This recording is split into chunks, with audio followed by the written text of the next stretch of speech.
totally worth the diarrhea.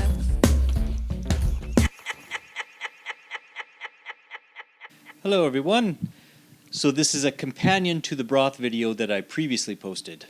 I've had a long love affair with Asian soups, as I've explained previously, but I live in a fairly isolated small town where I just don't have a lot of restaurants or options to choose from. So I've been really doing this myself for a couple years, and between making and freezing broth and wontons, it's really become one of my favorite large batch cooking activities. I go through this stuff like crazy to the point where I'll do a batch of broth and wontons, probably once a month or every month and a half.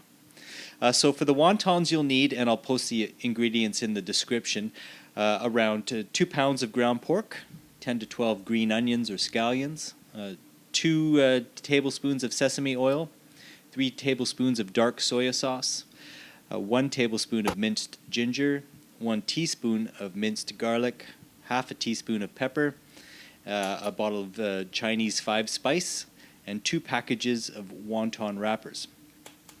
And so a word of caution when making these wontons, the 2 most volatile ingredients, at least for me, are the garlic and the Chinese 5-spice mix.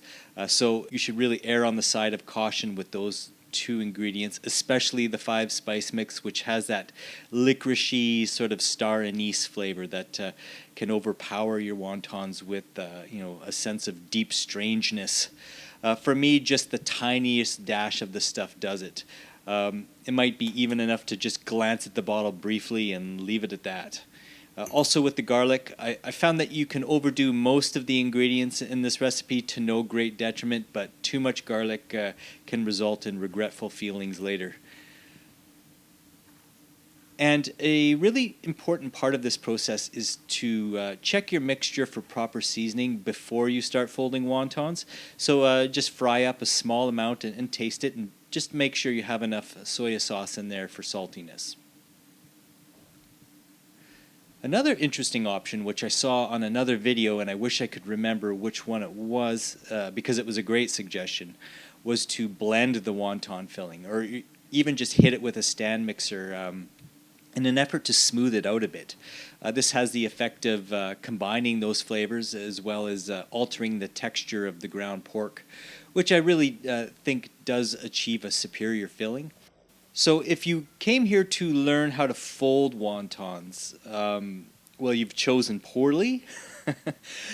I've been making these for a couple of years now, and I still suck at it. There are aspects of this that I care about and others that I don't so much.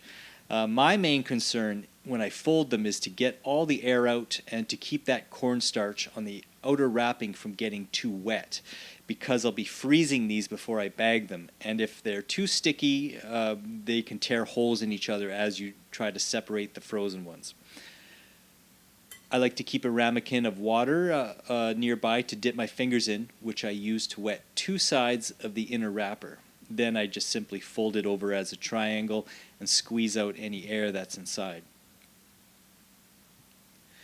So there's a conundrum that has faced every wonton maker from the dawn of time.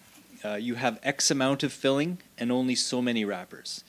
Your reasonable human mind will be compelled to try to portion each wonton in a way that uses up all the filling with all the available wrappers, thus minimizing waste, right? Just stop right there. This is not the way. And let me tell you why. I believe in order to achieve the perfect balance of wonton filling, wrapper, and broth in every bite, you need to keep those wontons small. And if you have to cut a wonton in half with your spoon in your soup bowl, you've failed. You might as well just throw it in the trash. I like to avoid this pitfall by going into the wonton folding process with way more wrappers than I think I'm going to need. Just buy 2 packages. And I swear I don't work for the wrapper people. I've just made too many chonky, oversized wontons to not warn you about this insidious threat. Ignore me if you want, you'll see. So what you're going for here is consistency. find yourself a tiny little spoon. Maybe it was given to you as an infant by your aunt, or maybe it's for a shrimp cocktail or something. I don't know. But find that little spoon and make a promise to yourself that your perceived numbers of wrappers will not under any circumstances affect the amount of filling that you're willing to put in a wrapper. The price of great soup is eternal vigilance.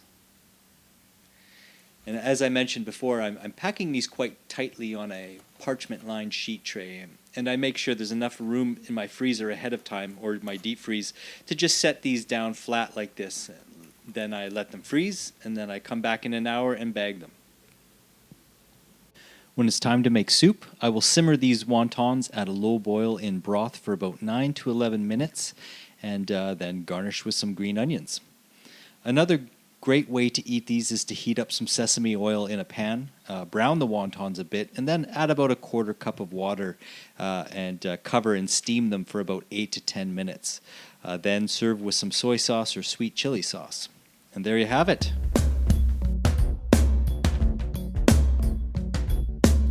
Now that's totally worth the